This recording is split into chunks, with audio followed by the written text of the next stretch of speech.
Algunas escenas de este programa fueron grabadas nuevamente, incluyendo imágenes de las investigaciones. Una joven muere al caer de un acantilado en California. Meses después de su funeral, un investigador sospecha que fue empujada. Varios investigadores tratan de determinar la causa de muerte de una mujer 3000 años después del hecho. ¿Cómo podrán realizar una autopsia sin destruir su momificado y frágil cadáver?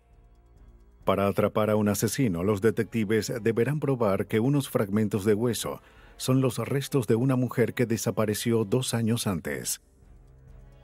El tiempo no cura todas las heridas. Por esta razón, los detectives no descansan en seguir los rastros de casos estancados y olvidados. Con tecnología de punta, los expertos forenses pueden viajar meses, años o milenios en el tiempo a fin de revelar misterios sacados de las tumbas.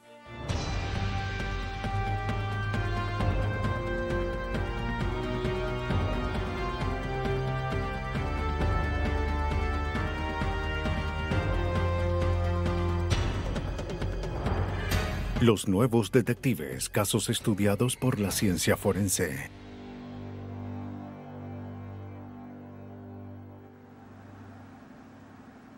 Sacados de la tumba.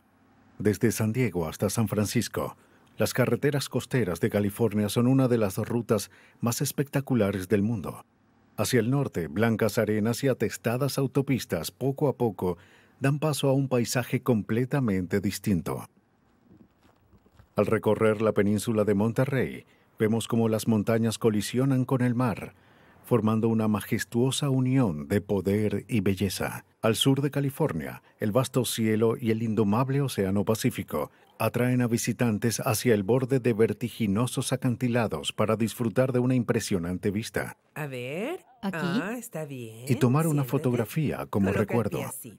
Perfecto. Pero a veces, ¿Listo? esa Ahora atracción sí. es Saldrás muy demasiado bien. fuerte. Sonríe.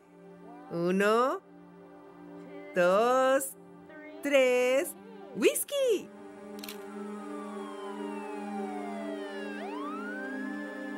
El 2 de abril de 1987, el Departamento del Alguacil de Monterrey recibió una llamada sobre algo terrible que había ocurrido en el mirador de Seal Beach.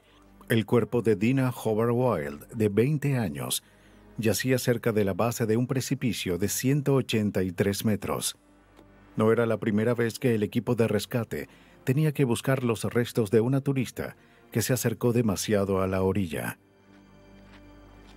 Un oficial del departamento del alguacil interrogó a la pareja que esperaba en la escena. Eran Virginia y B.J. McGuinness, turistas de San Diego. Le dije que no se inclinara. Le dijeron al No. oficial que su acompañante se había caído cuando ellos veían a otro lado. Queremos saber qué llevaba. Unos zapatos azules. El equipo de rescate recuperó el cadáver al final del precipicio.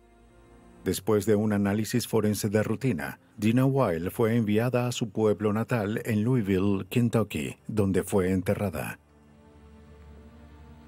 En la segunda iglesia presbiteriana de Louisville, el extraño accidente de Dina Wild seguía en las mentes de los habitantes después del funeral. Al final de los servicios funerarios, la madre de Dina, Bobby Roberts, habló con un abogado llamado Steve Kinney. Quería asesoría para reclamar el dinero del seguro por la muerte de su hija. Entonces, Ella quería obtener el seguro que tenía como parte de sus beneficios como maestra. La compañía le dijo que no.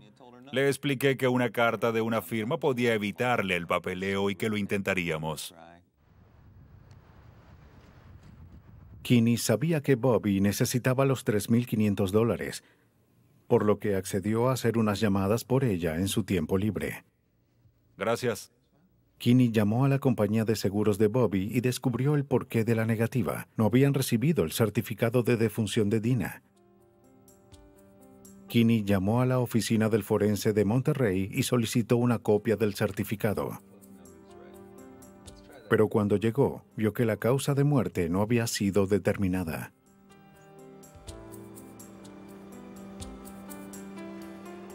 Como se creía que Dina había muerto por un accidente, el equipo no hizo mucho además de recuperar el cuerpo. No se recogió evidencia, tampoco se tomaron fotografías. El cuerpo fue llevado a la oficina del forense. En el análisis no se hallaron señales de un crimen. La sencilla petición de Bobby Roberts quedó atrapada en una red burocrática cada vez más grande. Pero Kinney insistió. Contactó a la policía de Monterrey solo para descubrir que el caso estaba en un limbo. El certificado no podía ser emitido hasta que se determinara la causa de la muerte, pero el departamento del alguacil había dejado el caso por falta de evidencia. Pasaron los meses. ¿Qué estaría demorando el proceso? Kinney llamó a la compañía de seguros de nuevo para saber si había alguna forma de acelerar el pago de Bobby. Cuando llamamos, nos topamos con un hecho que no esperábamos, que el seguro de vida de Dina estaba a nombre de alguien más y que el pago había sido reclamado. La suma que solicita es de $35,000. 35,000. La reclamante no era otra que Virginia McGuinness, la mujer con quien Dina estaba justo antes de morir. El día antes de la muerte, Virginia había adquirido un seguro de $35,000 a nombre de la víctima. El día después de su muerte, Virginia trató de cobrarlo. Solo deben esperar un par de días. Muchas gracias. Para Kinney, la caída accidental de Dina se estaba convirtiendo en algo mucho más siniestro. Gracias. Pero sin testigos ni un cuerpo, ¿cómo podría diferenciar una caída trágica de un empujón? ¿Cómo se puede probar que alguien fue empujado de un precipicio? Figúrese que están en el borde de un acantilado y caen. Piensen en las heridas. Habría contusiones, huesos rotos, lesiones en el cuerpo. Terminarían en el fondo de un precipicio. Pero ahora vuelvan al borde e imaginen que los empujan. Es lo mismo, ¿sí? Mismas heridas, mismas fracturas. Bueno, ni tanto.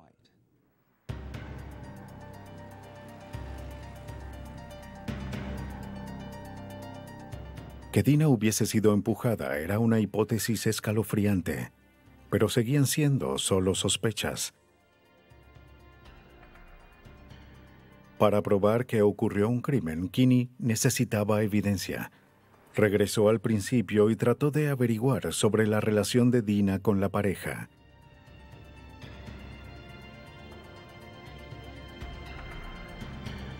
Virginia y B.J. McGuinness, los padres de una de las amigas de Dina, la habían recibido en su hogar en San Diego después de que se separó de su esposo. La soledad que sentía Dina disminuyó durante los entretenidos meses que pasó con sus padres sustitutos. Era conocida por sentir una devoción ciega por nuevos amigos. ¿Será que fue engañada por los McGuinness?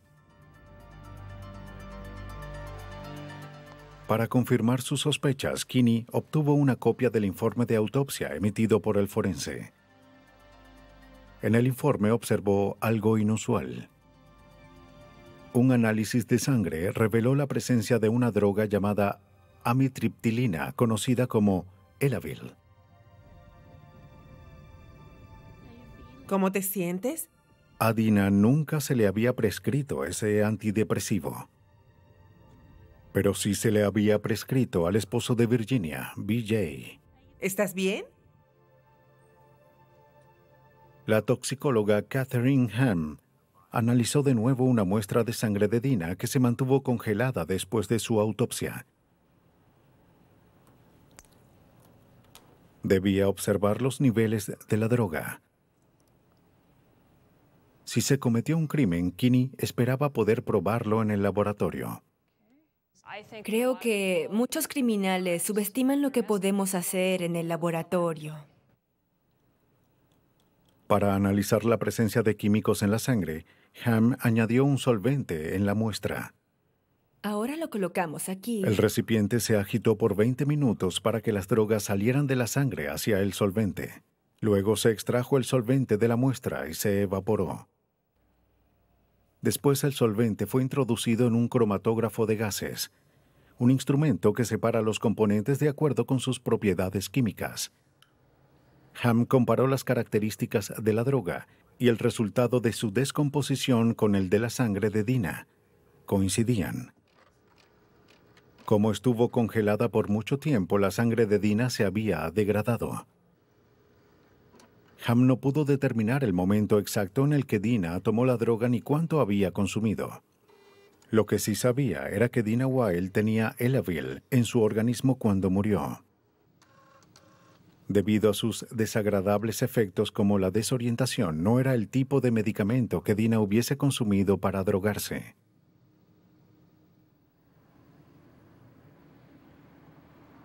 Las personas que toman esta droga suelen sufrir de debilidad, náuseas y vértigo. Estos síntomas son más graves en individuos que, como Dina, no consumen este medicamento de forma regular. Cuando supo sobre los efectos del Elavil, Kinney se dio cuenta de que debía reformular su teoría sobre los últimos momentos de Dina. Si se hubiese sentido mareada e inestable como Ham sugirió, era probable que hubiese caído, y no que la hubieran empujado. Aunque no se habían tomado fotos de la escena del crimen, el período de tiempo antes de la caída estaba bien documentado. Virginia había enviado a la madre de Dina las fotos del día del accidente como gesto de condolencia. Aquí ¿Pero es dónde donde estará? ella... ¿Podrían revelar estas fotos la causa de la muerte de Dina? A primera vista, las 15 fotos cronológicas contaban la historia de una excursión turística. Dina lucía cómoda y feliz al posar para la cámara. Pero al observar las fotos con mayor detenimiento, Kinney sospechó que estaba ante un complot homicida. La fotografía de Virginia y B.J. McGuinness en la que se alejan del auto fue tomada por Dina Wilde. Fue una foto distintiva. Ese es el acantilado en el que ella murió después. Allí el Elavil surtió efecto y ella supo que algo estaba mal. Así que dejó una nota para el resto de nosotros. Podría decir que es como una víctima que tomó un poco de su sangre y escribe el nombre de su atacante. Lo señala con el dedo.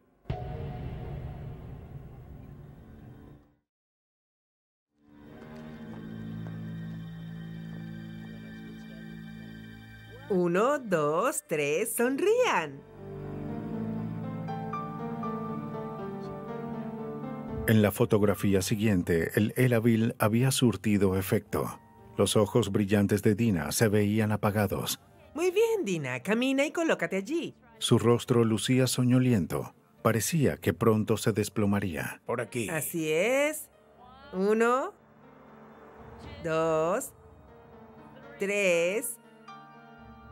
Cuando Kinney llegó a la fotografía 11, lo primero que pensó fue, Dina lo sabe. Lo que parecía un inofensivo paseo, visto más de cerca, mostró el escalofriante momento que precedió a la muerte de Dina. En el extremo pueden ver cómo los zapatos de Dina apuntan hacia las rocas del lado del camino. Pero observen que su cabeza está borrosa y de lado, ya que se da cuenta que su cuerpo está siendo empujado. Está mirando como uno lo haría si lo empujaran hacia donde va y su rostro se vuelve borroso en la foto. Pero sus zapatos apuntan hacia B.J., en quien confiaba.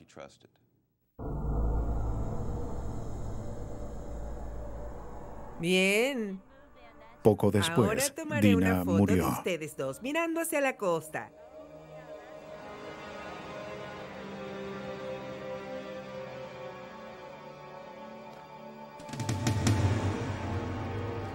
Para Kinney, las extrañas y perturbadoras circunstancias que rodeaban la muerte de Dina lo dirigían a una sola conclusión. Cuando te enteras que una joven de 20 años murió al lado de dos extraños de 55, quienes habían adquirido una póliza en su nombre, ¿ustedes no creerían que ese caso tiene que ser un asesinato? Solo con unas cuantas fotos y una corazonada, Kinney estaba lejos de probar que ocurrió un homicidio. Sabía que necesitaba ayuda.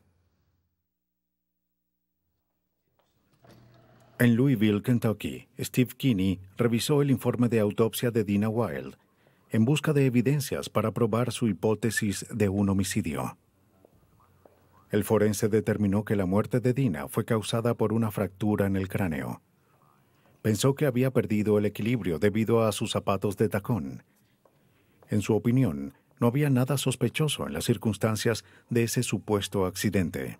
¿Cómo te va? Kinney no estaba tan seguro. Se preguntó si había algo entre los hallazgos del forense que indicara lo contrario.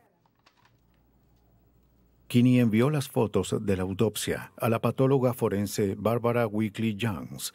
Podría distinguir un accidente de un homicidio mediante las fotos.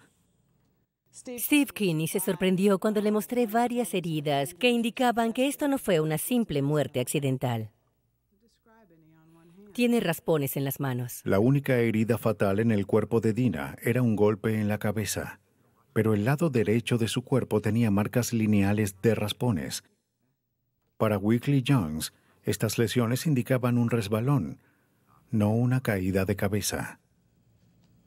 Las heridas en las manos de Dina fueron la evidencia física más contundente. No eran lesiones típicas sufridas luego de una caída. Sus uñas acrílicas estaban rotas, destrozadas, y tenían rastros de granito, lo que indicaba que se sujetó al borde del acantilado intentando salvar su vida, o quizás había luchado antes de ser lanzada a su muerte. Además de las uñas, sus manos tenían lesiones con un patrón bastante sospechoso. Las manos tenían enormes hematomas, negros y azules, arriba y alrededor de sus nudillos. Esto sucede cuando te agarras del borde de un precipicio y alguien más te pisa. Kinney se preguntó si la fractura en el cráneo de Dina fue el resultado o la causa de su terrible caída. La cima del precipicio tenía un descenso leve en los primeros metros. Si Dina trató de salvarse, sin duda se habría aferrado a una roca o a una raíz. Pero las palmas de sus manos no tenían heridas, ninguna señal de haberse agarrado a algo. Parece que tenía uñas acrílicas. Mire el estado en que están. Los hallazgos de Weekly Jones apoyaron la teoría de Kinney de un empujón intencional y un resbalón. No lo creo. Pero eso no probaba un homicidio. ¿Qué más podía hacer? Bueno, como dicen, las circunstancias no mienten. La gente sí. Gracias. No hay de qué. Kinney debía investigar más de cerca a los sospechosos, Virginia y B.J. McGuinness. Bueno, salen por allá. ¿Será que esta agradable pareja había conspirado para matar a Dina? ¿De verdad fueron capaces de empujar a su joven amiga por un acantilado? Es divertido, ¿verdad? Mientras revisaba el historial de sus sospechosos, Kinney descubrió un rastro de muerte y engaños. Los antecedentes de Virginia eran mucho más sangrientos de lo que pensaba. Aunque la anterior enfermera podía fingir una personalidad empalagosa, su pasado reveló un perfil frío y psicópata que incluía mentiras compulsivas, incendios provocados y crueldad hacia los animales. Además de las muertes accidentales de su hija y segundo esposo, los padres de Virginia y varios de sus pacientes habían muerto de causas desconocidas mientras trabajaba. A menudo se benefició de sus pólizas de seguro. Kinney reunió esta información y la convirtió en un extenso informe. No bastaba para arrestar a Virginia y a B.J. McGuinness, pero sí para reabrir el caso en California. Como los McGuinness habían obtenido la póliza de Dina en San Diego, la oficina del fiscal de ese distrito se involucró en el caso. Steve Kinney le pasó la batuta al investigador Scott Lawrence. Al igual que el abogado de Louisville, Scott quiso averiguar el porqué de la caída de Dina. Pero el caso de Dina no contaba con mucha evidencia física. Lawrence trató de refutar la teoría de una caída accidental al recrear la trayectoria que recorrió Dina. Había pasado más de año y medio de la muerte de Dina, así que cualquier irregularidad geográfica o rastro de sangre debió haber desaparecido. Lo único que Lawrence sabía era el lugar donde cayó. Pero lo que debía determinar era dónde empezó la caída. Bien, una de las cosas que debíamos averiguar era dónde estuvo parada por última vez, que fue casi a unos metros de donde estoy. Nos basamos en declaraciones y en evidencia fotográfica. De acuerdo con la opinión de Lawrence, en ese lugar no era probable que una persona perdiera el equilibrio, aún con zapatos altos. El terreno era relativamente plano y sólido. Ahora Lawrence podía recrear el trayecto de la caída de Dina. Aunque era un escalador novato, su intenso compromiso por hallar la verdad lo movió a descender por el acantilado con una videocámara en la mano. Según su análisis topográfico, Lawrence creía que Dina estaba muerta o casi muerta cuando perdió el agarre en el borde del acantilado. Sin embargo, la primera sección del precipicio no era una caída escarpada. Si Dina hubiese caído accidentalmente allí, era probable que hubiese podido detenerse. También hubiese gritado. Después de la primera pendiente, el acantilado desciende de repente. Lawrence pudo ver la rapidez, además de la ruta por la que Dina probablemente cayó. Al tomar piedras por separado y lanzarlas hacia abajo, tuvimos una idea muy acertada de cómo el descenso aumentaba al pasar la pendiente y al llegar a los primeros 12 o 15 metros hacia abajo con dirección al océano. Si Dina hubiese simplemente caído por el precipicio, habría llegado al fondo a más de 193 kilómetros por hora. Pero su cuerpo estaba entero, sin marcas de caída y con muy pocas fracturas. La investigación de Lawrence confirmó el análisis que realizó Weekly Jones del cuerpo. Dina cayó por el acantilado con un resbalón lento, en lugar de tener una caída acelerada. Parece que en esta parte... La cuidadosa reconstrucción de la caída que realizó Lawrence no coincidía con la versión de los McGuinness. Así que intentamos varios métodos para interpretar lo ocurrido. Al final de todo había puras incógnitas y la gente que conocíamos no hablaba. Para septiembre de 1989, la policía había reunido suficiente evidencia para arrestar a los McGuinness. Para el juicio, el mirador del precipicio fue convertido en un tribunal al aire libre. La reconstrucción que realizó Scott Lawrence tuvo un profundo impacto en el jurado. La odisea que había empezado en la oficina de Steve Kinney terminó cuando el jurado halló a Virginia McGuinness culpable de conspiración, asesinato en primer grado, fraude, falsificación y homicidio con fines de lucro. Fue sentenciada a cadena perpetua sin libertad condicional. B.J. McGuinness había muerto de pulmonía antes del juicio. Las inconsistencias en la supuesta muerte accidental de Dina Hobart-Weil se aclararon, lo que reveló un asesinato a sangre fría, a pesar de que ni el cuerpo ni la escena del crimen habían sido preservados. Para los expertos que se ocupan en resolver crímenes pasados, el análisis exhaustivo de los rastros más pequeños marca la diferencia entre la justicia tardía y una muerte que permanece perdida en el tiempo para siempre. Durante 7 años, Susan Davis vivió un matrimonio insatisfactorio con un vendedor de seguros llamado Ralph. Siempre pensaba en dejarlo, pero nunca pudo alejarse de su hogar en Columbia, Missouri. Pero una noche de junio de 1985, después de un largo día de trabajo como secretaria, se subió a su Ford Escort y se marchó para nunca ser vista de nuevo. Como no fue al trabajo al día siguiente ni respondía a llamadas telefónicas, su madre contactó a la policía. Oficiales del condado de Boone interrogaron a familiares de Davis y registraron su hogar, pero no hallaron nada que indicase que Susan había sido raptada. Pasen adelante. Había quienes creían que Susan se había marchado para librarse de una vida que se había vuelto dolorosa y complicada. En el momento de su desaparición, Susan ya había logrado hacer algunos cambios drásticos. Queríamos saber si... Parece que ella... Se separó de Ralph y envió a sus 2 hijos, Robbie y Angela, a vivir con sus padres en Iowa. ¿Y cuál era su ocupación? Quizás quería empezar de nuevo en otra región del país. Con mi padre. El capitán Larry McRae dirigió la investigación. Ralph Davis nos dijo que cuando Susan desapareció, ella tenía un novio. Era probable que se hubiese marchado a Texas y algún día regresaría. Susan fue declarada como persona desaparecida. En su ausencia, Ralph regresó al hogar. Sacó a sus hijos de la casa de sus abuelos y empezó a vivir como padre soltero. La familia esperó en vano el regreso de Susan. Está bien. Cuando sus ingresos bajaron, Ralph fue a los tribunales para asegurarse de que si Susan reaparecía, estuviese obligada a pagar manutención. Pero no había pistas de su paradero y las esperanzas de que regresara disminuían.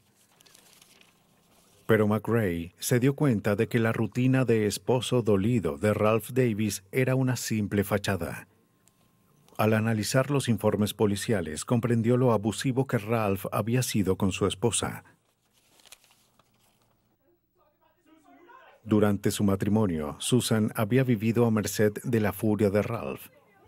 Pero una noche de 1985, meses antes de su desaparición, llegó hasta el límite. ¿Quién es ese tipo? Como temía por su vida y la seguridad de sus hijos, ella reunió las fuerzas para llamar a la policía. Ralph fue arrestado. Que hablaras con... Investigamos cuando afirmó que Ralph la había golpeado.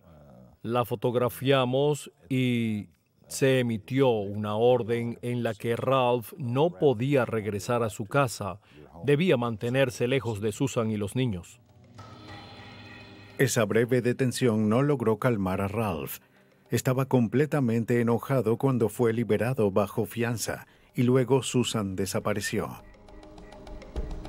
Las inclinaciones violentas de Ralph apoyaban la teoría de que Susan lo había abandonado y que cubrió sus rastros para protegerse, pero para McRae había detalles que no tenían lógica.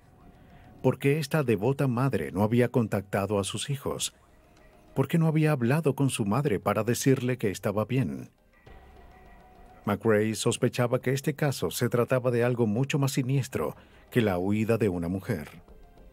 McRae creía que Ralph Davis no contó toda la historia, pero sin evidencia la policía no podía hacer nada.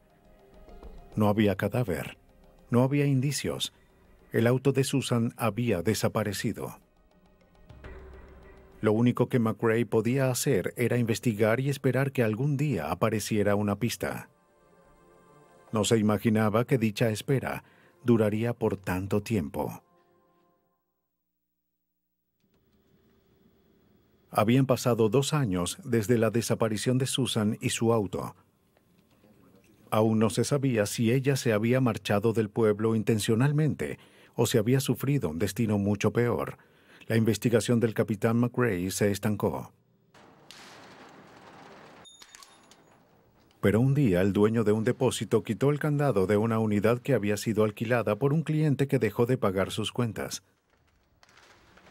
Adentro había un Ford Escort con la ventana del conductor rota. El nombre del cliente no era otro que el de Ralph Davis. Se contactó al capitán McRae.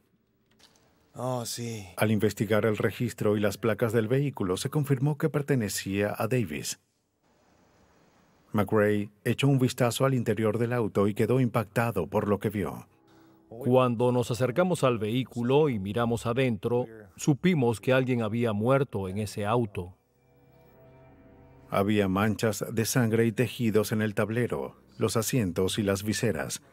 En el suelo había fragmentos de vidrio y casquillos de bala. 2 ambientadores le daban un toque irónico a la terrible escena. Después de 2 años de estar con los brazos cruzados, McRae podría investigar a su sospechoso principal, Ralph Davis.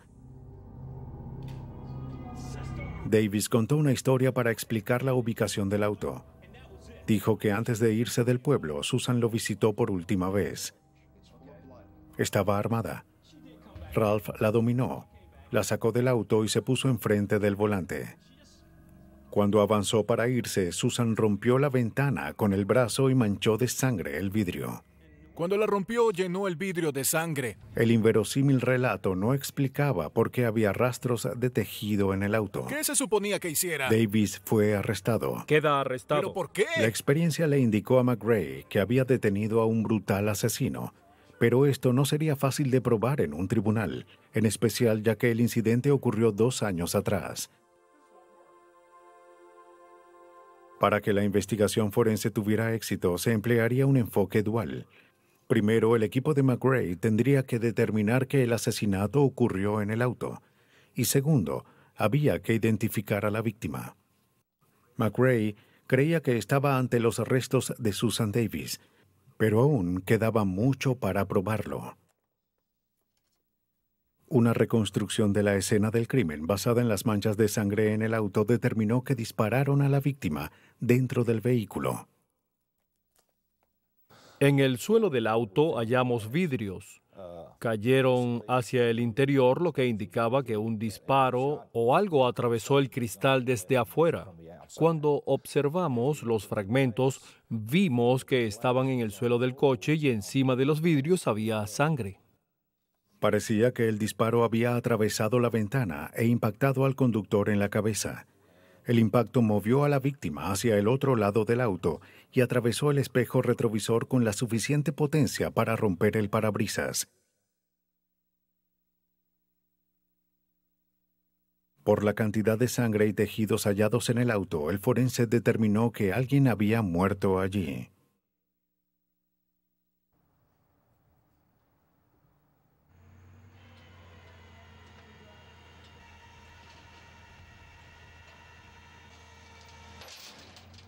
El vehículo fue remolcado hacia un lote privado para que el equipo de McRae pudiera comprender el caos de la escena. Como no sabían qué era evidencia y qué no, procedieron con cuidado y guardaron todo. ¿Vio eso? Es algo que no debería estar allí. Con herramientas, trajes y frascos especializados, los investigadores desmantelaron el auto parte por parte. Clasificaron con cuidado cada fragmento de hueso, tejidos y cada mancha de sangre. Se extrajeron las balas del interior del auto. Coincidían con los cartuchos de escopeta hallados en el hogar de Ralph Davis. Se usó una aspiradora con filtros esterilizados para recoger los rastros más mínimos de evidencia. Como ladrones modernos de autos, el equipo desarmó el vehículo hasta dejar la carrocería y guardó todo desde el volante hasta las alfombras para un mayor análisis.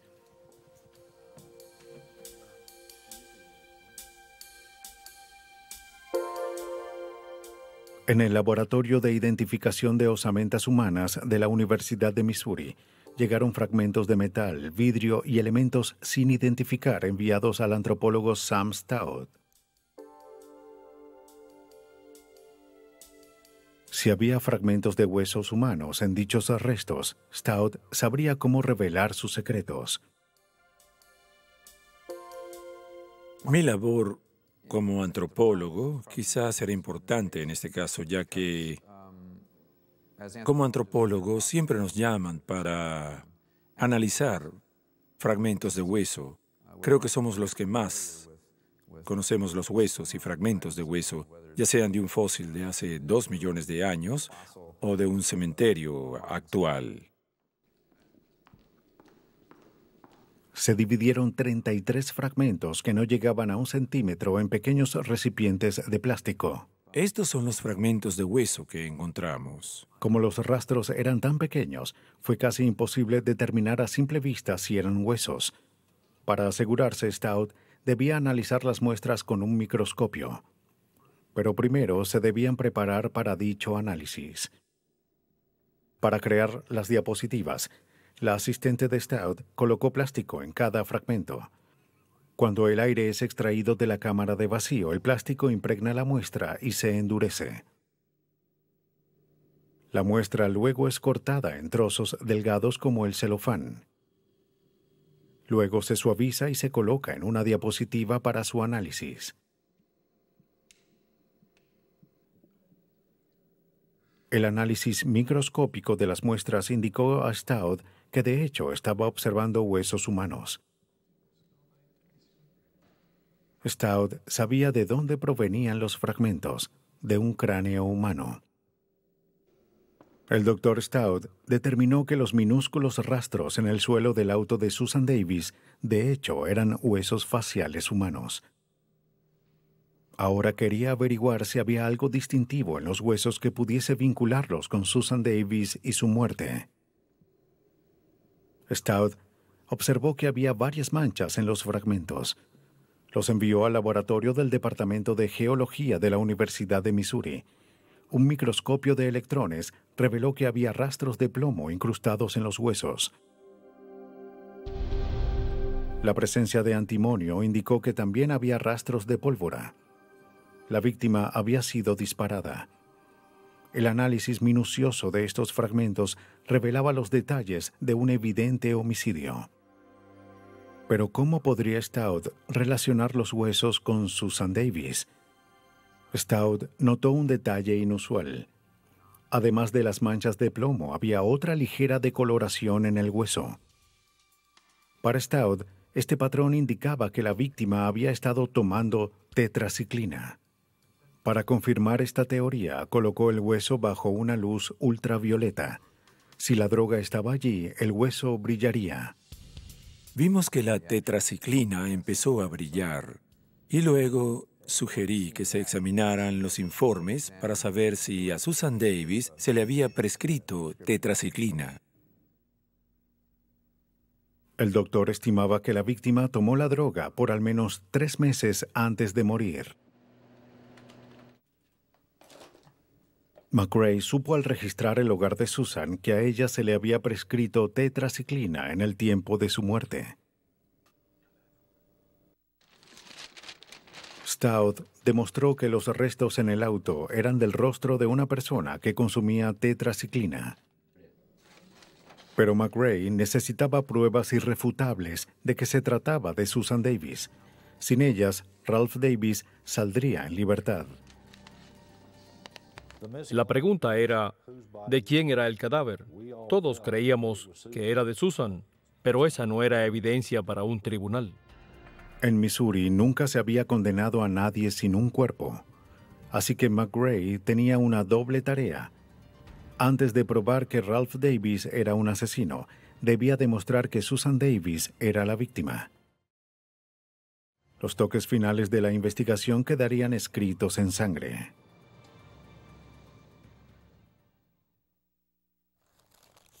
¿Se podrían vincular unas manchas de sangre de una escena de 2 años con la muerte de Susan Davis? El trabajo de la seróloga forense Lori Maloney era averiguarlo. Las alfombras, las viseras y el tapizado del auto fueron enviados al laboratorio de la Policía de Tránsito de Missouri. Si ella lograba determinar que la sangre en esos objetos era de Susan Davis, sería casi imposible que Ralph Davis escapara de su condena. Pero Maloney sabía que identificar a una víctima de forma irrefutable no era fácil. Debía realizar varios análisis para descubrir a quién pertenecía esa sangre. Necesitaba ser precisa y verificar varias veces sus resultados. Su primera tarea fue tomar muestras para asegurarse de que las manchas en el auto eran realmente sangre. La prueba adquiere un color verde si hay sangre presente.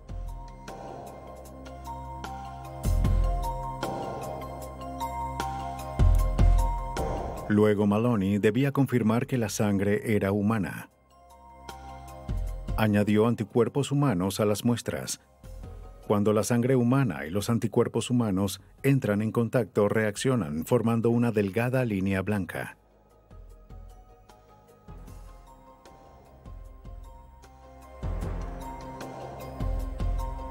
Los resultados de Maloney coincidían con la teoría de McRae de que alguien había sido asesinado en el auto. En la evidencia encontré sangre humana en las alfombras y en los cinturones de seguridad. También hallé proteínas humanas en las vísceras. Pero ¿cómo podría probar que los restos eran de Susan Davis? Ella no tenía muestras de la sangre ni de los tejidos de Susan para compararla. A menudo se usan las pruebas de paternidad para establecer el parentesco al comparar el ADN de un hombre con el del niño o la madre. Al utilizar ese procedimiento en una forma original, como una prueba de paternidad en reversa, Maloney esperaba obtener el perfil genético de Susan Davis. Todos los niños obtienen la mitad del ADN de su madre y la otra mitad de su padre. Al descartar las bandas de ADN que el padre tiene en común con el hijo, dejaría un código que representaría el perfil genético de la madre. Las bandas restantes luego se compararon con la evidencia de la escena. Si coincidían con lo que habían encontrado, la sangre entonces provendría de la madre Susan Davis. Usando este procedimiento, se subtrajo el patrón de ADN de Ralph Davis del perfil de sus hijos. Las bandas restantes eran una simulación cercana de la huella genética de Susan Davis. Este patrón coincidía con las muestras halladas en la alfombra del Ford Escort. Susan Davis había sido asesinada en su auto. La huella de una mujer que había desaparecido años atrás regresaba para hacer justicia. Para mí lo que le ocurrió a Susan Davis fue que ella iba a marcharse de este pueblo hacia un lugar seguro debido al abuso y al acoso de Ralph. Guardaba todo en su auto al frente de la casa. Cuando colocaba su ropa, Ralph llegó a la residencia, ella lo vio, subió al vehículo, lo cerró, pero Ralph se acercó y le disparó a través de la ventana del conductor. Gracias al astuto análisis de los forenses y una reconstrucción exacta de una macabra escena del crimen, los fiscales convencieron al jurado de que Ralph Davis había asesinado a su esposa en el auto. Fue un caso precedente en Missouri, en el que Ralph Davis obtuvo la pena de muerte, aunque el paradero de su víctima aún sigue siendo un misterio. En el caso de Susan Davis, los investigadores tuvieron que resolver un crimen ocurrido 2 años antes, sin que hubiese un cadáver. En Canadá, los investigadores se enfrentaron a un reto aún más inusual: determinar qué mató a una mujer de hace 3.000 años. Tenían el cuerpo, pero si lo tocaban, lo harían añicos. Una momia llamada Jeramesen había yacido en una vigilia silenciosa en el Museo Real de Ontario, Canadá, durante décadas, con secretos envueltos herméticamente en el interior de su sarcófago. Visitantes y científicos quedaban fascinados por su misteriosa belleza y estaban ansiosos por saber más sobre cómo vivió y murió. Con los elaborados diseños en el cartonaje o envoltorio de lino y pegamento dentro del cual estaba la momia, se pueden deducir solo algunos detalles de su vida. Hace casi 3.000 años, Jed, una músico del templo de Amon-Ra, vivía una vida próspera al este del Nilo.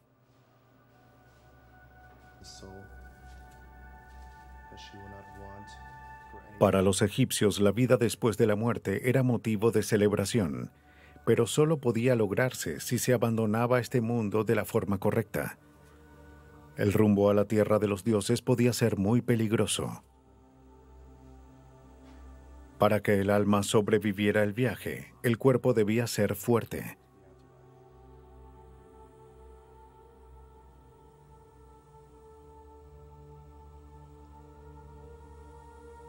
La momificación fue la respuesta. Al combinar la ciencia con la religión, la momificación consistía en un procedimiento que debía cumplirse estrictamente y que tomaba cerca de 10 semanas. Después de la muerte, el cuerpo era purificado y ungido. Se hacía un solo corte en el abdomen. Luego se removían los órganos internos y se preservaban en jarrones. Después se aplicaba una sustancia secante hecha de arena y sal llamada natrón. Con las temperaturas áridas bajo el sol egipcio, el cuerpo se disecaría en 40 días. Se aplicaba aceite y resina en la piel para mantenerla flexible. Luego se insertaba un relleno de lino en el cuerpo para mantener los contornos. Se adornaba el cuerpo con maquillaje y joyas funerarias para comenzar la ardua tarea de envolver el cadáver. A fin de conocer más sobre este pueblo antiguo, muchos investigadores como el pediatra Peter Lewin se han sentido impulsados a desenvolver estos paquetes misteriosos. Anteriormente solíamos romper el ataúd, rasgar los vendajes del sujeto que estaba momificado y separar los tejidos para examinar el material genético, los químicos y las enfermedades. Pero al final, destruíamos una momia que era invaluable para la humanidad. Lewin creció en Egipto y siempre ha sentido fascinación por las momias. Hoy, además de trabajar en el Hospital de Niños de Toronto, es un investigador destacado en el campo de la paleopatología. La paleopatología es el estudio de enfermedades en la antigüedad. Y eso lo hacemos al examinar a los mismos cadáveres. También gracias al uso de la tecnología de rayos X. ¿Cómo podría el Dr. Lewin conocer la vida de esta momia y saber cómo murió sin destruir la santidad de su sepultura?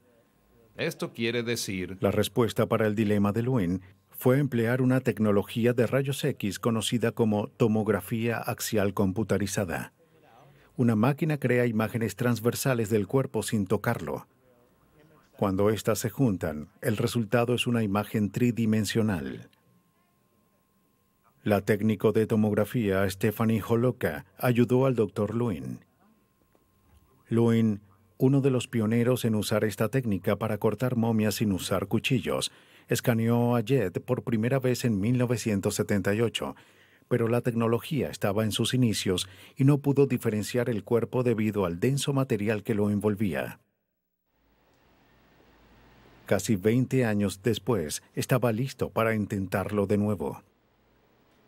Como la paciente ya estaba muerta, Holoka no tenía por qué preocuparse por los niveles de radiación. Eso le permitió tomar varias fotografías en pocos intervalos.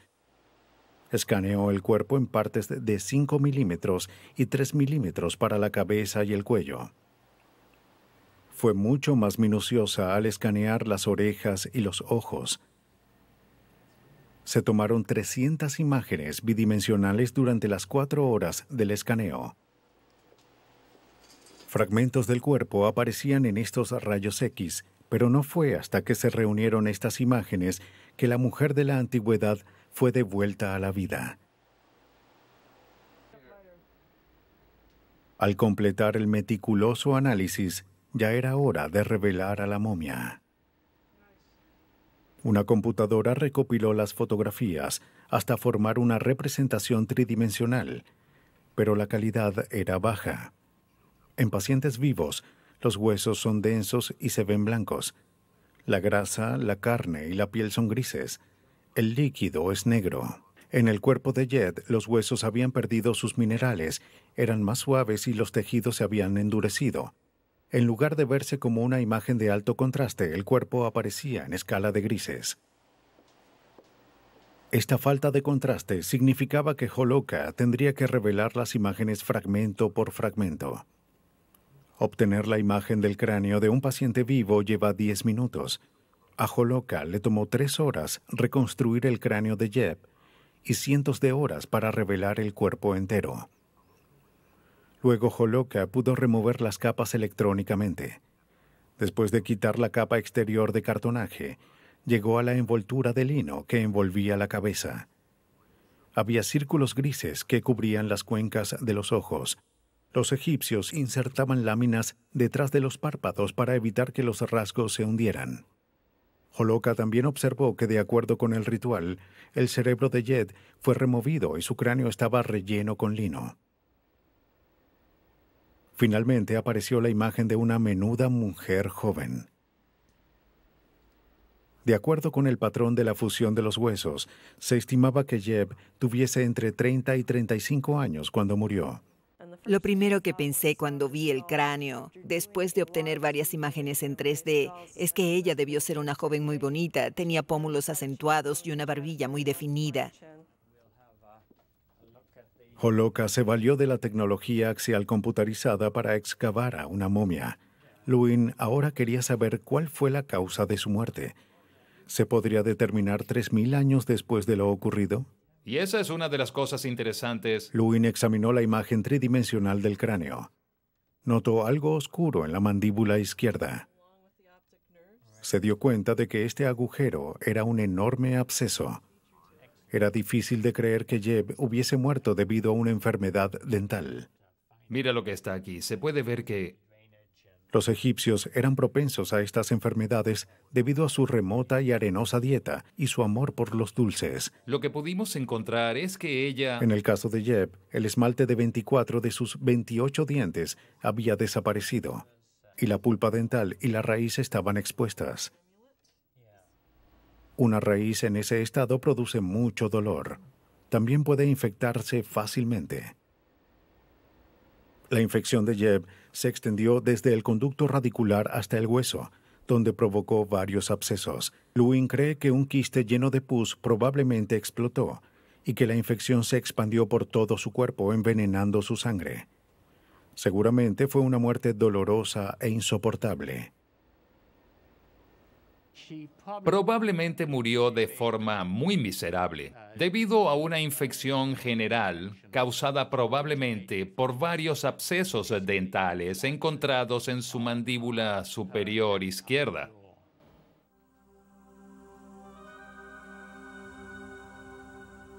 Esta hermosa músico de Tebas sufrió un dolor insoportable.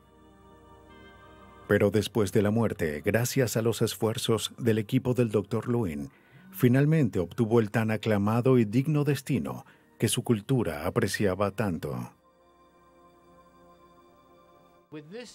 Con este tipo de análisis, somos pioneros en el uso de esta clase de tecnología que no es destructiva y que nos proporciona mucha información con respecto a las enfermedades en la antigüedad.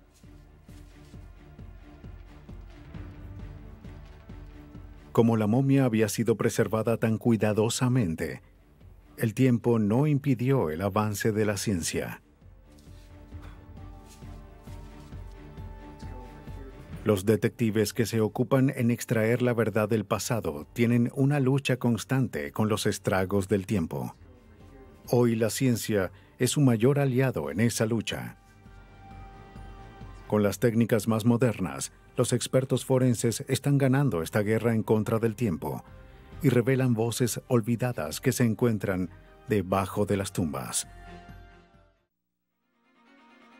En Seattle, la policía busca a un asesino mediante una huella ensangrentada. Pero esta es casi imperceptible. ¿Será esta evidencia útil para los investigadores? Se cree que una nueva computadora puede leer la mente de un asesino. ¿Se podrán hallar los secretos de un criminal en sus recuerdos? 2 cuerpos son hallados en los bosques de California. Las pistas están manchadas y son escasas. Para encontrar al asesino, la policía se valdrá de una nueva técnica láser. Cuando las pruebas son imperceptibles a simple vista, los investigadores deben usar técnicas innovadoras para encontrarlas. Estos métodos, creados con el fin de hallar pistas, representan un testigo infalible para los investigadores.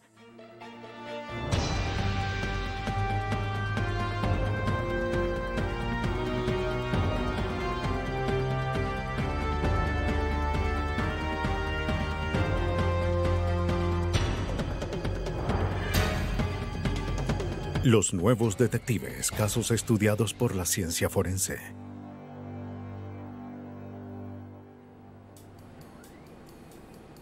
Testigos infalibles. La ciencia forense se encuentra en evolución constante. Desde el hallazgo de las características únicas de las huellas dactilares hasta la capacidad de vincular a un asesino con un crimen, con los perfiles de ADN, la tecnología sigue dando nuevas armas a los investigadores. Pero solo se encuentran pruebas de ADN y huellas en el 1% de los casos. Cuando estas técnicas fallan, los detectives se valen de métodos innovadores para revelar pistas invisibles. En la hermosa mañana del 14 de mayo de 1995, en Kirkland, Washington, a las afueras de Seattle, Randy Eichel regresaba de su trabajo cuando observó que la puerta de su vecino estaba abierta. ¿Hola? Normalmente no se hubiera preocupado, pero recordó que la puerta estaba así cuando se fue a trabajar la noche anterior. ¿Hay alguien? Randy se preocupó y decidió revisar si todo estaba en orden. ¡Hola! ¿Hola? Cuando entró a la habitación, quedó impactado por lo que vio. Halló el cuerpo de una mujer de más de 30 años que yacía al pie de la cama. Su cabeza estaba envuelta en una manta y había una camiseta alrededor de su cuello. La alfombra estaba manchada de sangre. Aterrorizado, Randy llamó al 911. Quisiera informar sobre una emergencia.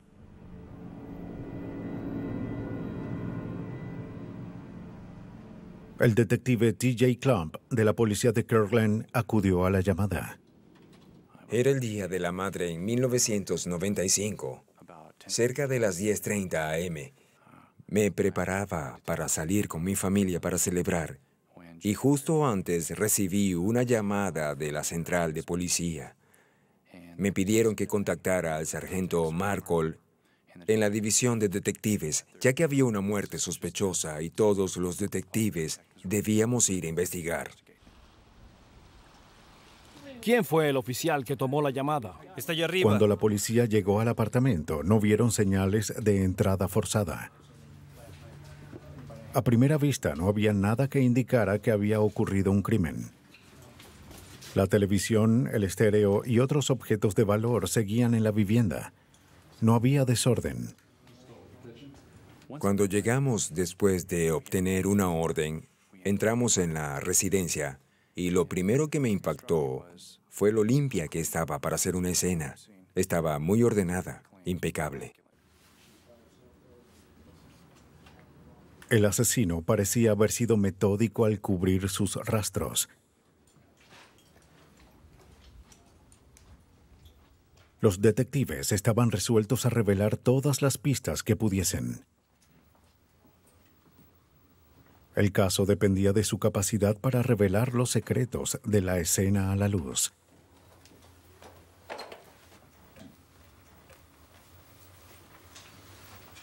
Se halló una licencia de conducir en una cartera.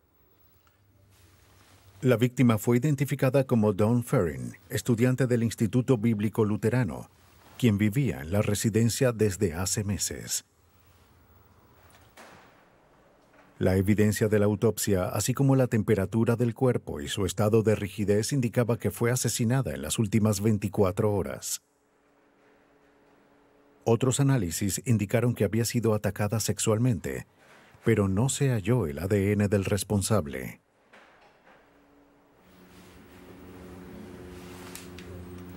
El detective y sus compañeros guardaron la evidencia de la escena con cuidado, removiendo las mantas y las secciones ensangrentadas de la alfombra. Esperaban obtener pistas para identificar al asesino.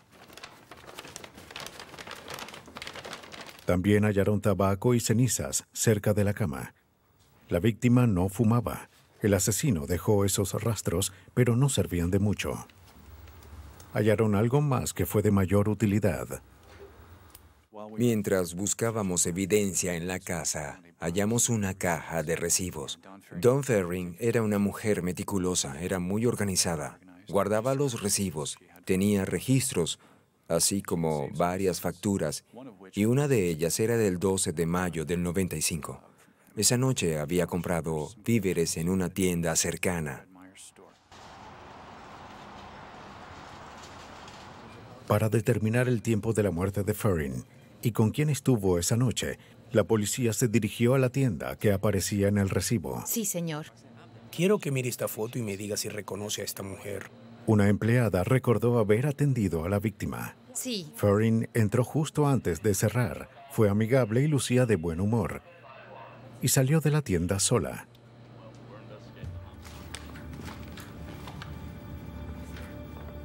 Con esta información y la evidencia hallada en la escena del crimen, los investigadores reconstruyeron las últimas horas de la víctima.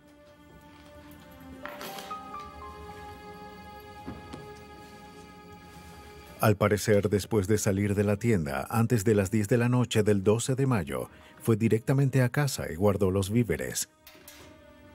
Aplicando lo que aprendía en la escuela bíblica, controlaba cada centavo que gastaba. Colocó el recibo en una caja que guardaba en el closet del pasillo. Luego horneó brownies, quizás para la celebración del Día de la Madre en la tarde siguiente. La policía cree que tardó 1 hora en preparar los brownies. Estaban cortados en un plato cerca del horno. Al reconstruir las acciones de Ferrin, los investigadores calcularon el tiempo de su muerte.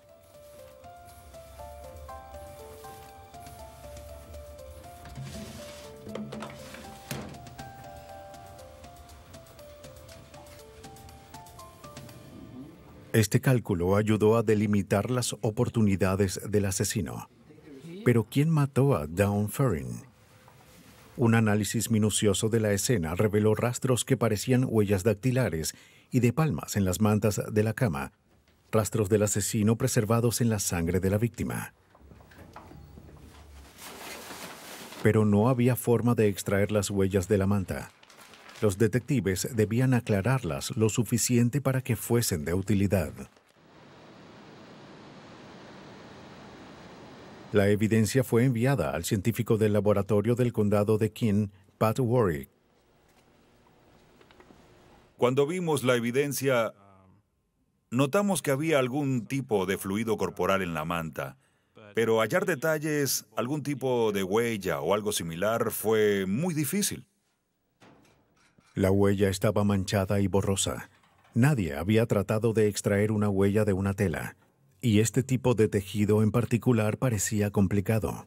Warwick creía que lo mejor sería analizar las huellas con amido negro, un tinte forense que resaltaba las proteínas orgánicas como la sangre.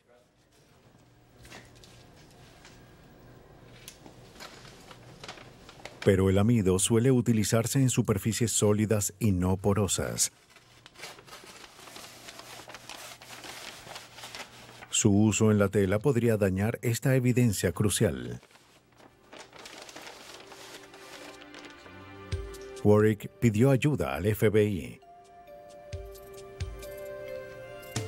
Pero la agencia no pudo hacer nada, además de coincidir en que el amido era la mejor opción.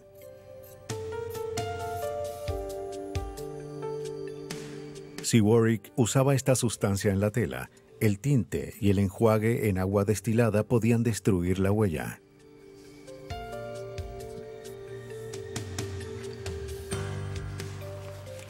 Pero si el procedimiento funcionaba, Warwick estaría dando un paso gigante en el análisis forense. Warwick actuó con extremo cuidado, pero al parecer no fue suficiente. Cuando sumergió la tela en la sustancia, sus peores temores se hicieron realidad. El fragmento entero de la manta, con las huellas y todo, obtuvo un tono púrpura oscuro. La única esperanza de obtener una huella legible parecía haberse perdido. Las autoridades que investigaban el asesinato de Dawn Ferrin temían que la única evidencia forense que tenían había sido destruida. Esperando hallar otros indicios, interrogaron a los vecinos de la víctima. ¿Fue este un crimen al azar? ¿O el asesino era alguien a quien Dawn Ferrin conocía y había dejado entrar a su hogar? En este lugar. Un año, creo que un año, ¿no, cariño? Sí. Creo. Mientras los detectives avanzaban en su labor, aún había un rayo de esperanza en el laboratorio de Warwick. Se alivió al saber que el exceso de tinta en la huella empezaba a caerse.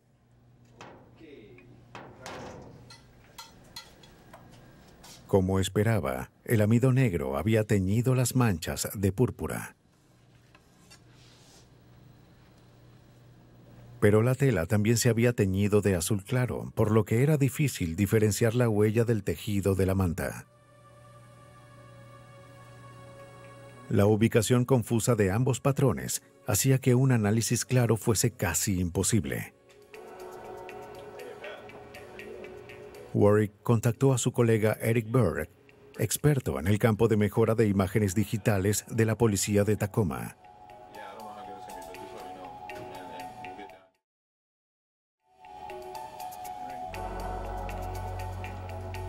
¿Podrían las computadoras y cámaras de Berg leer la huella ensangrentada e identificar al asesino? Es esta mancha. Usé amido negro. ¿Y esto? Se ve algo borroso. Berg usó una cámara digital para capturar la huella.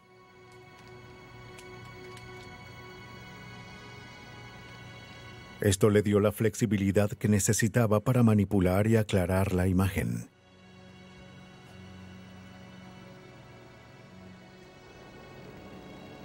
Después de obtener las imágenes digitales de la huella, siguió un procedimiento estricto para analizarla. Se monitorearon las imágenes con un sistema que impedía que fuesen dañadas o alteradas. El programa utiliza una norma de cifrado de datos, una norma gubernamental que de hecho permite probar matemáticamente que una imagen o un archivo digital no han sido alterados. Está en progreso. Para preservar la imagen original, hizo copias con las que trabajó. Ahora estaba listo para limpiar la huella, pero la imagen aún tenía una calidad muy baja y él no creía que pudiese lograr mucho. Los bordes de la huella parecían combinarse con el tejido de la manta. Voy a colocar esta fuente. Seguíamos la línea del borde de la huella y de repente el patrón del tejido aparecía. Desviábamos la vista y nos íbamos por la tangente. No podíamos seguir esos bordes sin que el patrón de la tela interrumpiera el análisis. Así que ese patrón fue el mayor obstáculo. Debíamos hallar la forma de superarlo o deshacernos de él y luego observar la huella que quedaría después. Muevo el recuadro hacia acá. Berg usó un programa que filtraba el patrón de fondo. Aunque no removía el patrón de tejido por completo, lo volvió borroso, por lo que el detalle de los bordes pudo verse más claramente. Pero para Berg parecía que cada paso que tomaba, a fin de aclarar la imagen de la huella, también creaba nuevos obstáculos que debía superar. Al hacer borroso el patrón del tejido, el contraste de la imagen disminuía significativamente. Aún quedaba averiguar si podía darle sentido a la evidencia. Así que salió del trabajo. Mientras Eric Berg luchaba por obtener una imagen clara, los detectives continuaron interrogando a los vecinos de la víctima. Salió del trabajo a las 9 de la noche, ¿no? Obtuvieron los nombres y las huellas dactilares de 5 hombres que vivían cerca de ella y que habían sido arrestados.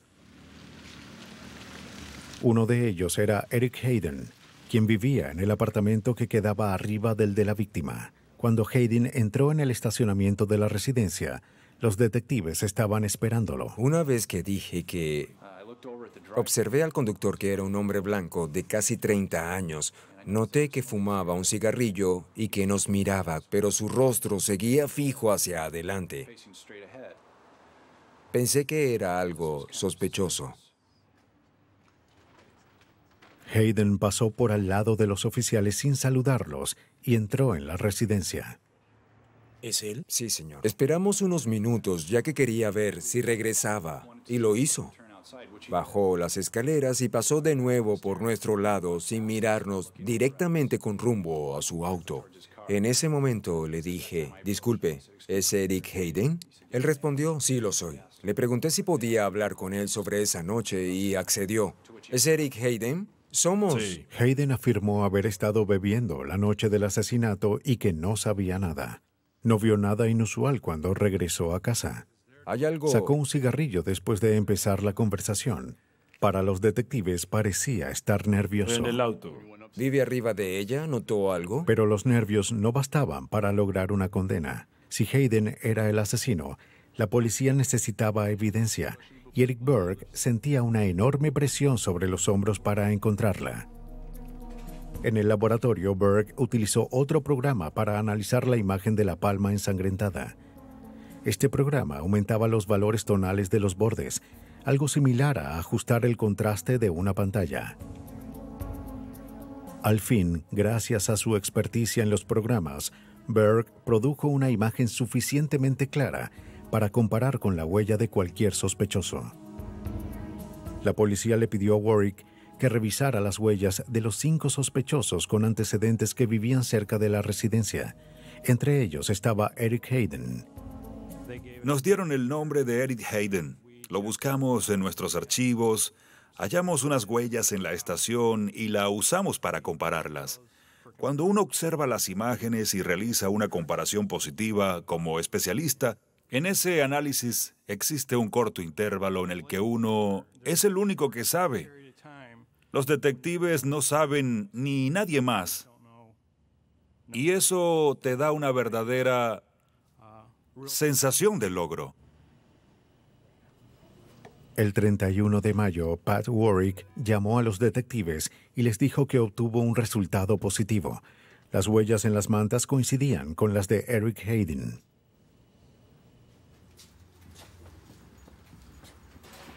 Esa misma noche, los detectives fueron a la residencia de Hayden para cumplir con la orden de arresto. ¿Quién es? ¡Policía, abre la puerta!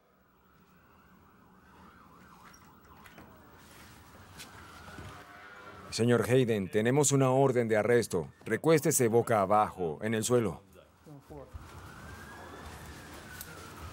Hayden fue esposado y arrestado. ¿Qué sucede? Su apartamento fue registrado minuciosamente y su novia fue interrogada. Soy el detective Klump. Fue acusado de asesinato en primer grado. Investigamos el asesinato. Después del arresto de Hayden, la policía empezó a reconstruir lo ocurrido el 12 de mayo de 1995.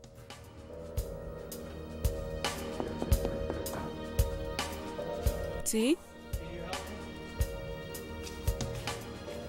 Ellos creen que Eric Hayden entró en el hogar de la víctima, quizás con una excusa falsa. ¿Puedo ayudarlo? Poco después ocurrió la brutal violación y el asesinato. En algún momento, Hayden observó a Dawn mientras fumaba un cigarrillo.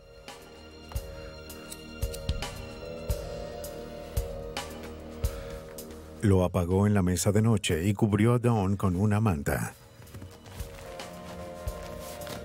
Así manchó la tela con sus manos ensangrentadas. Una de las pantuflas de la víctima se atascó en la puerta, manteniéndola abierta. Fue esa puerta abierta lo que trajo la atención de alguien hacia la escena. Aunque el sospechoso estaba bajo custodia y la evidencia lo vinculaba con el crimen, el detective Klump aún no había ganado el caso. Los abogados de Hayden afirmaron que la tecnología digital era muy reciente como para ser usada en un juicio. Argumentaron que las imágenes pudieron haber sido alteradas. Todo nuevo método forense atraviesa un intenso escrutinio legal y científico. Cientos de casos se han perdido debido a procedimientos incorrectos de manejo de evidencia. Detrás de los argumentos de la fiscalía estaba la opinión de que una imagen alterada podía incriminar falsamente a un hombre inocente. Use amido negro. Si los abogados de Hayden tenían éxito con sus afirmaciones, la pérdida de las huellas como evidencia dañaría el caso de la fiscalía. Pero Eric Berg fue metódico al explicar el procedimiento a los miembros del jurado para que pudieran decidir por sí mismos. Lo llevamos hasta el tribunal, fuimos con el equipo, lo instalamos, tomamos la imagen que recibimos del condado, la analizamos en el juicio, la llevamos a la computadora, seguimos los pasos que habíamos hecho y la imprimimos para mostrarle al jurado que todo lo que realizamos fue igual a lo que habíamos hecho antes y que el resultado era el mismo. Convencidos de que las técnicas de mejora de imágenes digitales eran sólidas, creíbles, irrepetibles e irrefutables, el jurado solo necesitó de 3 horas para llegar a un veredicto: culpable de asesinato en primer grado. La tecnología fue increíble. Nos ayudó a resolver el caso con mayor rapidez que si lo hubiésemos hecho solos. Contactamos a personas y esperando que llegase información adicional. Esto despejó las dudas sobre si ese sujeto era el asesino porque pudo identificarlo. Dichas huellas, que al principio parecían ser simples manchas, finalmente revelaron sus secretos gracias a una nueva tecnología en imágenes digitales. Al final, estas entregaron a Eric Hayden a la justicia. Hayden dejó atrás sus huellas pensando que serían manchas ilegibles. No sabía que un análisis computarizado convertiría ese rastro en una imagen clara de su culpabilidad. Otros criminales emplean mayores esfuerzos para cubrir los rastros de sus crímenes. Pero las pruebas de un asesinato no son fáciles de ocultar. Los forenses tienen métodos para revelarlas. En una fría mañana de enero de 1987, un cazador revisaba sus trampas en la nevada región de Cactus Flats, en Big Bear, California. Era difícil trabajar en un clima tan espantoso.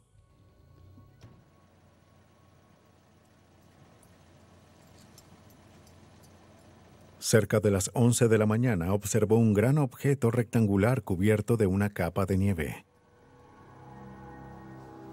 En el interior del bosque yacía un colchón abandonado. El extraño hallazgo parecía inofensivo, pero cuando el cazador se acercó a revisar, hizo un macabro descubrimiento. Corrió hacia la cabina telefónica más cercana y llamó a la policía.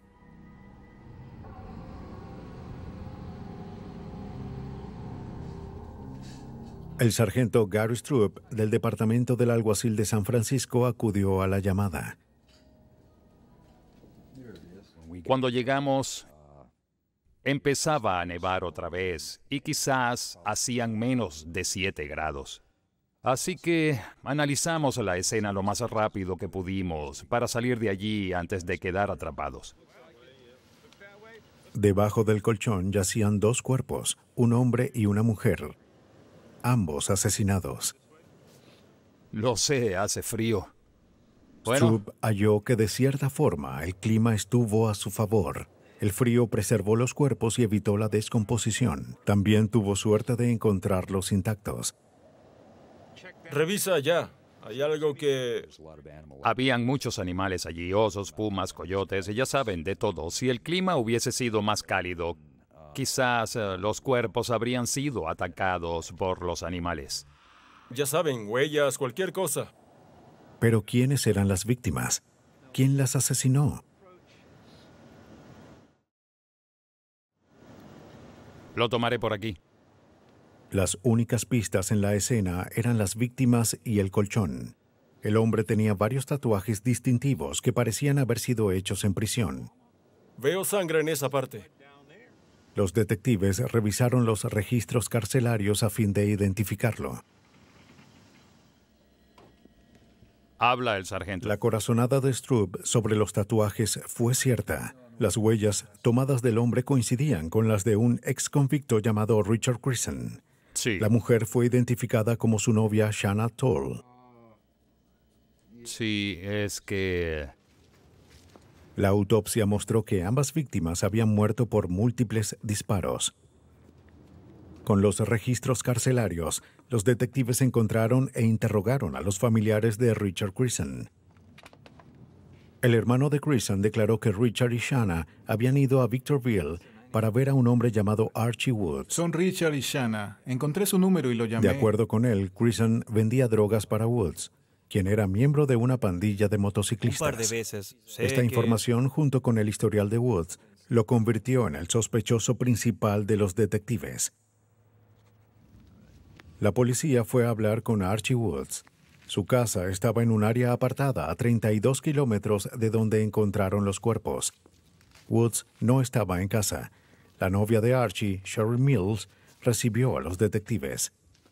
Les dijo que no sabía dónde estaba Archie, pero con renuencia los dejó entrar. Antes de ingresar a la casa, una posible pista llamó su atención. Adelante. En el porche del frente, al lado de la puerta, hallaron 2 manchas que parecían sangre. Las manchas podrían no tener importancia, o quizás eran la pista que resolvería el caso. Era muy pronto para decirlo.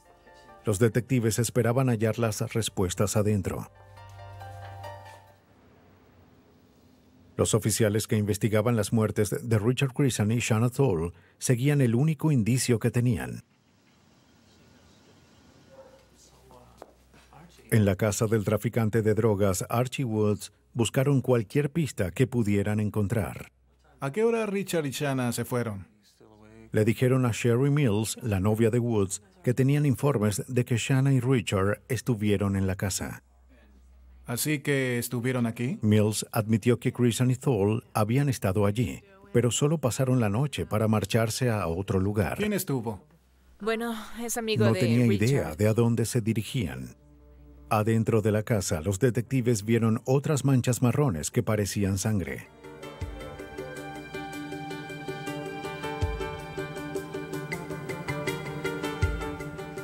La casa olía a pintura fresca. En la habitación trasera hallaron varias latas de pintura. No encontraron ningún colchón. Si el crimen ocurrió en esa habitación, la policía sospechaba que la pintura ocultaba evidencia crucial. Los oficiales debían ver debajo de la pintura para buscar evidencia. Era la única forma de relacionar el homicidio con esta posible escena del crimen. Pidieron una orden de registro y notificaron a la unidad de escenas del crimen que tenían un problema que resolver. En el patio, los oficiales vieron varias huellas de neumáticos, similares a las de un auto deportivo. Una de las víctimas, Shanna Thole, fue vista por última vez conduciendo su auto deportivo de gran rendimiento. Las manchas de sangre fueron examinadas y se recogió toda la evidencia.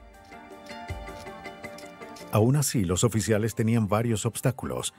Si la sangre coincidía con la de las víctimas, pudo haber sido el resultado de una pelea. No había suficiente sangre a simple vista como para probar que ocurrió un crimen. Parecía que la investigación había llegado a un callejón sin salida.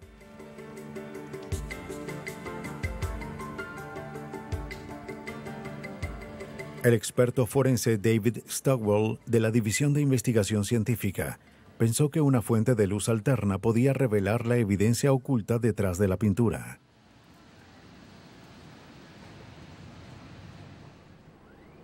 La fuente de luz alterna es un tipo de rayo láser de intensidad variable usado para encontrar fluidos en prendas de vestir o en una escena del crimen.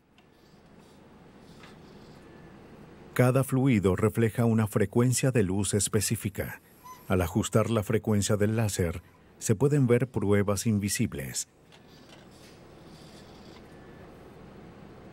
Los técnicos forenses usaron anteojos sombreados y químicos a fin de detectar fluidos corporales que brillaran con el rayo láser.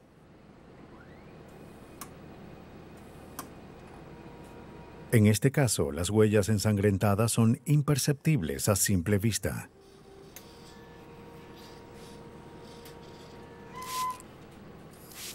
Pero al rociar los químicos adecuados y con el láser de luz en la frecuencia correcta, éstas logran brillar. Al menos en teoría, se supone que las manchas de sangre brillarían aún bajo una capa de pintura. Pero se requería la combinación precisa de químicos, los anteojos sombreados y las frecuencias láser para penetrar la capa de pintura. La luz alterna es ideal para detectar ciertos fluidos corporales como semen, pero no suele usarse para hallar sangre, ya que ésta tiende a ser perceptible a simple vista. Lo que hicimos fue ver a través de esa capa opaca de pintura para saber qué había debajo. Pero un procedimiento tan inusual funcionaría en el hogar de Archie Woods. La policía de San Bernardino no había usado fuentes de luz alterna de esta manera. No estaba diseñada para iluminar una pared entera. Tendrían que revisar áreas pequeñas, esperando que la luz pudiera atravesar la pintura y revelara cualquier evidencia. Poco a poco tuvieron éxito. Con la luz alterna, los siniestros hechos en la casa de los Woods fueron llevados a la luz. Debajo de la pintura fresca de la pared había un amplio patrón de manchas de sangre oscura que a simple vista no se podía percibir. Esta era la evidencia que la policía buscaba. Ahora podrían analizar los patrones de manchas para determinar lo ocurrido. Como se muestra en la imagen, la sangre puede salpicar de diferentes formas en casos de violencia. Puede gotear y formar una mancha circular. El diámetro dependerá de la distancia y la cantidad de sangre caída. También puede formar líneas al usarse un objeto cortante para asestar cuchilladas al aire. Es un patrón de sangre proyectada. Pero fue una mancha distinta, aunque reveladora, la que estaba en la pared de Archie Woods. Las manchas de sangre más grandes que yo he visto en una escena del crimen son causadas por lo que llamamos hemorragia arterial. En este caso, lo que vi debajo de la pintura en las paredes era una mancha con un tamaño consistente con una hemorragia arterial. Los patrones de hemorragia en la pared coincidían con el lugar de las heridas halladas en Grisham y Thole. La luz alterna reveló una imagen macabra de sus últimos momentos. El siguiente obstáculo era cómo preservar las manchas a fin de usarlas en el tribunal. Sin pruebas irrefutables de una hemorragia arterial, la defensa podría alegar que solo había ocurrido una pelea en ese lugar, a fin de rechazar la idea de los dos asesinatos. La luz alterna había revelado la evidencia de forma gradual, pero ahora debía usarse en la pared completa a fin de obtener una fotografía. Los investigadores usaron una técnica llamada pintura de luz. Al abrir el obturador de la cámara, se iluminó la pared con la luz alterna de izquierda a derecha y de arriba hacia abajo, hasta que todo el lugar fue fotografiado completamente por varios minutos. Cuando se obtuvieron los negativos, estos revelaron una imagen clara y admisible de lo que la luz alterna mostró. Fueron buenas noticias para el sargento Stroop. Con el patrón que revelamos en esa pared gracias al láser, fue obvio que la enorme mancha fue causada a gran velocidad. Era mucho más de lo que pudo haber causado una nariz ensangrentada o una golpiza. La evidencia de que había ocurrido una muerte violenta se acumulaba.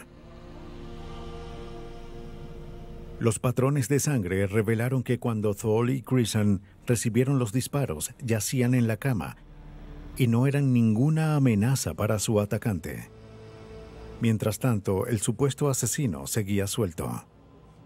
Estás en la escena, ¿no? Bien.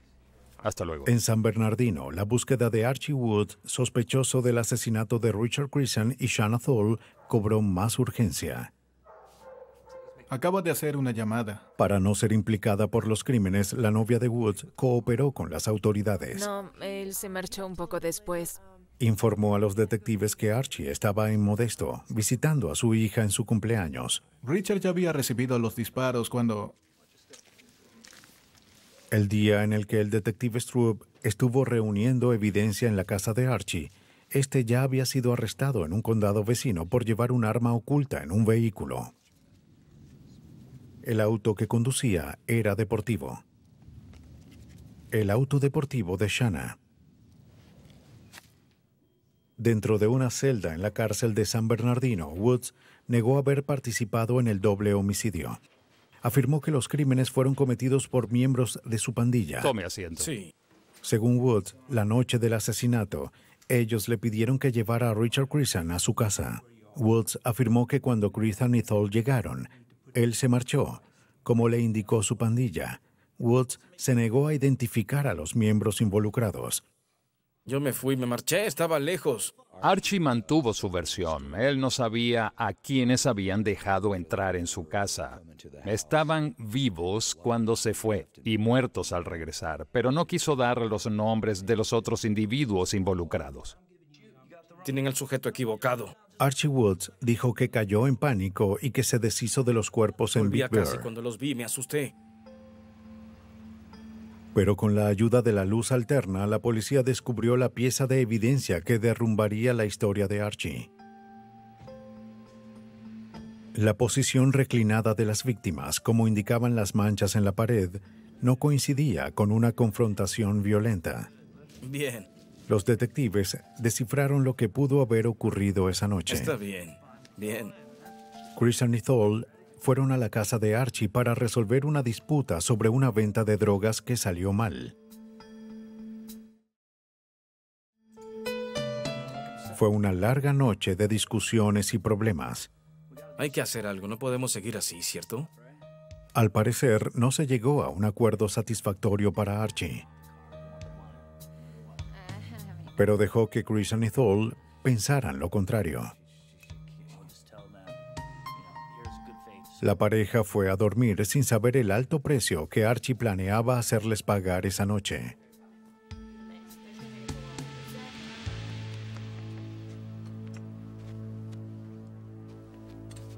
Según la policía, cuando creyó que la pareja dormía, Woods atacó a estas indefensas víctimas y les quitó la vida con varios disparos de un arma.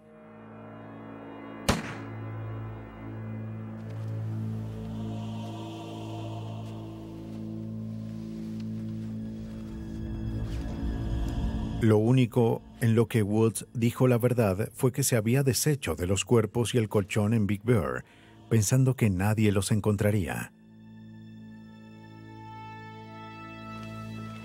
De vuelta a la casa, primero trató de limpiar la pared, pero la sangre no desaparecía. Luego cubrió la evidencia con una capa de pintura. Pero la fuente de luz alterna derrumbó sus esfuerzos para ocultar su crimen. Mostró claramente el patrón de las manchas detrás de la pintura.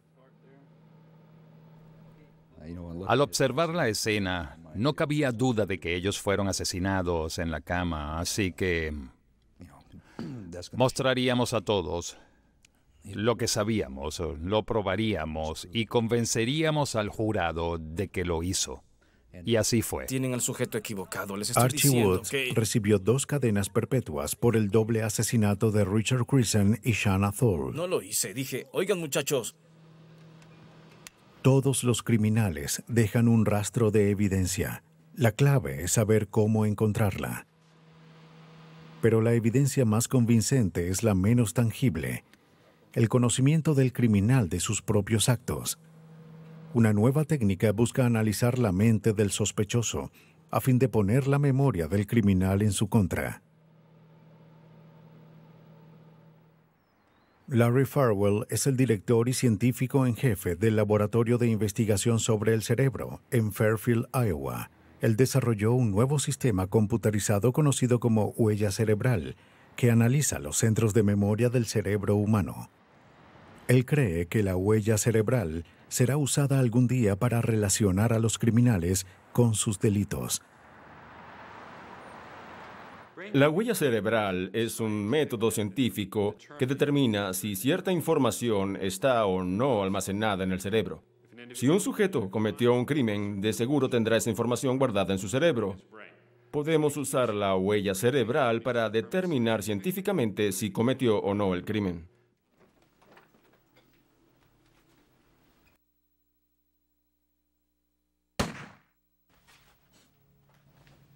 Cuando alguien comete un crimen, el cerebro almacena ese recuerdo. La huella cerebral busca revelar esos recuerdos al mostrarle al sospechoso evidencia tomada de la escena del crimen. Una banda con sensores es colocada en la cabeza del sujeto.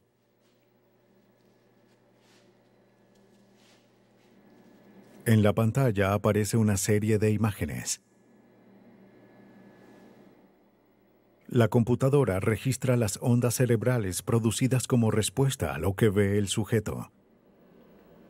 Dichas respuestas se registran como ondas. Al analizar el patrón de las ondas, Farwell puede determinar si el sujeto reconoce lo que ve. En una situación en la que se ha cometido un crimen, hay ciertos detalles sobre este que solo conoce el criminal. Así que analizamos si su cerebro tiene guardados esos detalles. Si es así, el sujeto es culpable. Si no, no lo es. El FBI está a la vanguardia en el desarrollo y análisis de nuevas tecnologías. Al descubrir el sistema de Farwell, lo pusieron a prueba. Se analizó la huella cerebral de algunos agentes del FBI en sus instalaciones de entrenamiento en Quantico, Virginia. Realizamos un estudio en agentes del FBI, cuyo propósito era ver si podíamos determinar si un sujeto es un agente del FBI o no, con base en sus ondas cerebrales. Si encontrábamos a un agente, entonces podíamos determinar si alguien era parte de alguna organización extranjera de inteligencia o parte de un grupo criminal con sus respuestas cerebrales. Cada sujeto observó una serie de palabras en la pantalla de una computadora. Muchas eran acrónimos del FBI o términos que solo agentes conocían. Se les dijo a los agentes que hicieran todo lo que pudieran para no revelarle a Farwell que estaban relacionados con el FBI. La respuesta cerebral de los participantes a cada estímulo se midió con electrodos en una banda. Estos estaban conectados con el programa de análisis de ondas cerebrales de Farwell. Lo que hicimos fue mostrarles estímulos, frases que solo un agente del FBI, gracias a su entrenamiento, conocería, mezcladas con otras. Los agentes las reconocieron, detectamos sus respuestas, supimos que eran agentes. El principio detrás del sistema de huellas cerebrales es muy simple. Farwell descubrió que los centros de memoria del cerebro humano responden a la vista de estímulos conocidos con un cambio distintivo en la actividad eléctrica. Él llama a este cambio un murmur. Esta es la respuesta cerebral específica que medimos y analizamos con la computadora para determinar si un sujeto reconoce las palabras o imágenes que mostramos en la pantalla, que son relevantes en el crimen o en la investigación. Cuando el sujeto ve algo en la pantalla, esto crea un patrón de actividad cerebral. Un murmur es una actividad cerebral incrementada, causada cuando el sujeto reconoce lo que ve. Esta banda medirá Los participantes que no trabajaban para el FBI no reconocieron los estímulos específicos de la agencia, así que no se detectó ningún murmur. Relevantes para el FBI y otras que no. Investigadores de la Marina de Estados Unidos también oyeron sobre el sistema. Crearon otra prueba para ver si la huella cerebral podía distinguir a estudiantes de medicina de la Academia de Individuos Civiles. Se usaron acrónimos específicos sobre medicina y Fuerzas Armadas. La teniente René Hernández dirigió la prueba. Fue 100% exacta. Se identificó a cada uno. El truco no depende tanto de que la técnica funcione adecuadamente, sino de hacer las preguntas correctas, ya que si no se hubiera mostrado un grupo de acrónimos que solo los estudiantes conocieran, no habríamos podido determinar la diferencia entre los estudiantes y el personal. Así que el truco radica en hacer las preguntas correctas, ya que el cerebro siempre responderá con la verdad. Una preparación cuidadosa de las palabras o imágenes de una prueba es vital para obtener resultados precisos y útiles. Las preguntas deben formularse de forma que cuando ocurra un murmur se sepa el porqué. En un caso de homicidio, tanto el testigo como el responsable de un disparo pueden presentar un murmur al observar el arma asesina. Hay dos personas, pero solo una cometió el crimen. La otra simplemente lo vio. Poseen la misma información en el cerebro, así que para descifrarla hay que formular bien las preguntas. Pruebas rigurosas creadas en un laboratorio son una cosa, pero ¿cómo este sistema de huella cerebral funcionará en medio de un caso de homicidio? ¿Podrá la computadora del Dr. Farwell leer la mente de un asesino? Como una historia sacada de una novela de ciencia ficción, la huella cerebral podría ser la herramienta forense más eficaz del próximo siglo. Ningún secreto de un criminal estará a salvo cuando sus propias ondas cerebrales lo lleven ante la justicia. El capitán Blaine Corral, comandante de la División de Investigaciones de la Policía de Alexandria, en Virginia, también analizó el sistema. Aunque al principio se mostró escéptico sobre su uso en el mundo real, pronto se convenció. Claro. Gracias. Lo que imaginé fue a los tres chiflados con una ensaladera en la cabeza y rodeados de cables. Pensé que esta técnica o tecnología no solo sería inútil, sino que no iba a ser aceptada dentro de la comunidad policíaca. Corral comparó la huella cerebral con el polígrafo, el detector de mentiras utilizado por la policía por muchos años. Este procedimiento aún no es aceptado en los tribunales, pero se ha convertido en una herramienta para la policía. Señor. El polígrafo funciona porque la persona no puede controlar su ritmo cardíaco, o lo que llamamos respuesta electrodermal, ni el patrón de respiración. La huella cerebral toma un paso más allá y reconoce el hecho de que no puedes controlar la actividad eléctrica del cerebro. Un polígrafo solo registra respuestas emocionales o estrés, como el ritmo cardíaco y respiratorio o el sudor. Al analizar los registros, el técnico busca discernir si un individuo dice o no la verdad con sus respuestas. Pero hay casos en los que se puede engañar al polígrafo. La huella cerebral suele ser más general. Puede identificar la presencia de información oculta en sujetos que afirman conocer o no ciertos hechos. Pero solamente revela la presencia de la información, no sus detalles.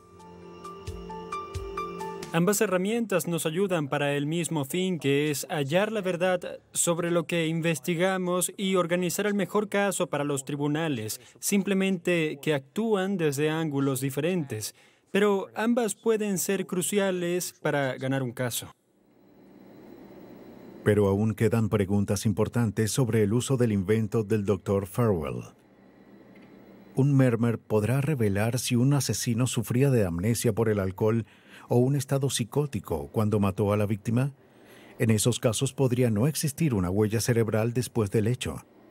¿Y si después de cometer el crimen, el asesino sufrió un grave trauma cerebral? Eso fue lo que ocurrió con la persona que era el guardaespaldas de la princesa Diana. Todos creen que trata de ocultar algo. Sufrió una lesión grave y traumática, así que quizás no recuerde nada porque su cerebro no pudo guardar esa información en su memoria de largo plazo. En la mayoría de los casos, la huella cerebral de un testigo o cómplice puede revelar todo tipo de crímenes, desde espionaje a planes terroristas. Al menos eso es lo que promete esta tecnología. La huella cerebral aún no es admisible en Estados Unidos, pero es cuestión de tiempo antes de que se convierta en una herramienta de rutina. La relativamente reciente técnica de perfiles de ADN es conocida por ser tan exacta que la evidencia genética es la más aceptada. Pero tanto científicos como investigadores concuerdan en que la huella cerebral tiene un gran potencial en las investigaciones de homicidio. En una muerte por disparos donde no hay testigos, el asesino sería la única persona que posea conocimiento del crimen. Con la computadora del Dr. Farwell, el cerebro del asesino puede convertirse en testigo para la fiscalía. La tecnología brinda nuevas formas de revelar evidencia que hace unos pocos años se habría perdido por completo. Hoy los investigadores pueden ver a través de capas de pintura, obtener la huella de una palma en una manta y quizás incluso analizar la memoria de un sospechoso para hallar la verdad. No hay forma de detener el crimen por completo, pero la ciencia forense está hallando tácticas más ingeniosas para atrapar a los criminales.